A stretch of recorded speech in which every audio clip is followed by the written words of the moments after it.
Στην παραλία που δεν. Όχι, Αλβανία. Ελλάδα πιο πέρα. Πιο κάτω. Στα βουνά. Κοίτα, όλοι ένα είμαστε. Τα ίδια βάσανα, οι ίδιοι πόνοι, τα ίδια αναστεναγμοί, οι ίδιες...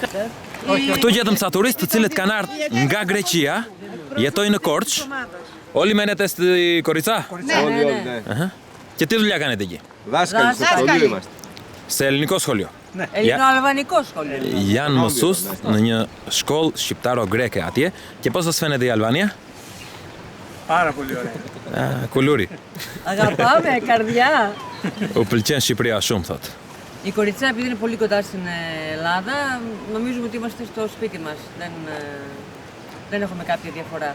Τώρα στην οτροπία υπάρχουν κάποιες διαφορές που είναι λογικό, αλλά διαμορφώνονται από τις καταστάσεις.